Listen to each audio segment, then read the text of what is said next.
Olá, vamos falar hoje sobre o estudo de gramática. Por que estudamos a gramática? E de que maneira devemos estudar a gramática?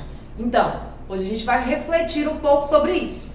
Primeiro eu preciso entender que existem vários tipos de gramática. O que nós vamos falar aqui é a gramática normativa tradicional. E é importante perceber que a gramática ela está organizada em partes. Então, a primeira parte da gramática é a parte do léxico. É a parte onde eu estudo como as palavras são organizadas, como elas surgem, né? É aqui que a gente faz o estudo da acentuação, a gente faz o estudo da ortografia e a gente faz o estudo da formação de palavras. Então, ó, a parte lexical leva em consideração esses três itens. É importante saber, porque se você está fazendo de repente uma questão e diz assim, analisando a palavra lexicalmente, então é referindo ali a acentuação, a ortografia e a formação.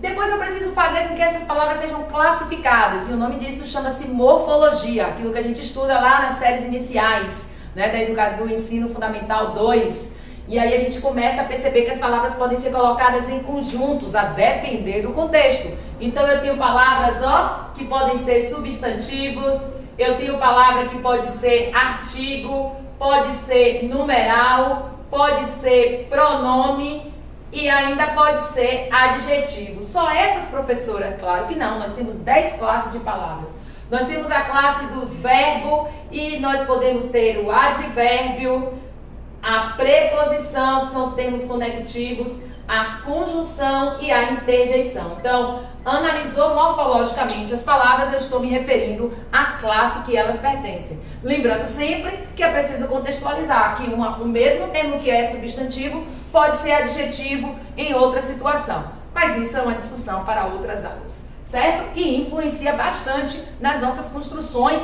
né? E consequentemente nas nossas interpretações, certo?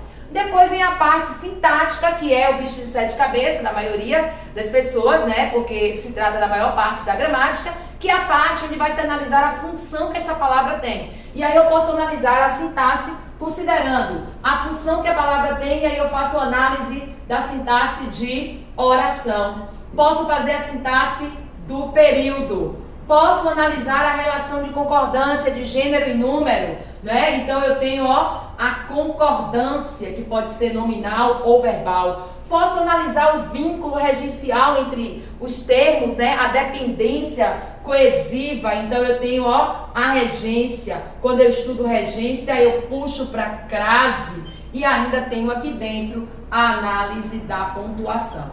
Observe que é por isso que muitas vezes as pessoas se atrapalham, porque uma palavra que ora tem uma classificação na morfologia, dentro da sintaxe tem outra. É importante saber disso, é importante ter essa noção. Se eu digo assim, ó, ele mandou bem, observe que morfologicamente eu tenho ele, pronome, mandou, verbo intransitivo e bem, advérbio. Observe que isso se trata da morfologia. Sintaticamente eu tenho ele, núcleo do sujeito, mandou, núcleo do predicado, predicado verbal e bem, adjunto adverbial, né? Então, meus amores, prestem bem atenção. Nada de dizer, é muito difícil estudar a gramática porque ora a palavra é uma coisa, ora é outra. Trata-se de analisar a palavra por campos diferentes. E muito importante aqui é analisar que eu tenho aqui, ó, uma chave enorme querendo dizer que tudo isso só tem sentido se eu levar em consideração a semântica, se eu levar em consideração o contexto. Então, trazendo aqui, ó, para a prática, eu tenho o seguinte. Na prática, eu tenho o léxico, que se encontra com a morfologia, que consequentemente está interseccionado com a sintaxe, e aqui no meio eu tenho, ó, a semântica para todos eles. Sem analisar a semântica, eu não tenho como fazer uma análise gramatical. Sem considerar a semântica, eu não tenho como analisar a questão gramatical. Então, ó, morfologia, léxico, morfologia e sintaxe. Percebam que todos estão relacionados. Por isso que na língua portuguesa nada é e tudo pode ser, porque vai depender do contexto. Então fica aí a dica para fazer um bom estudo da gramática.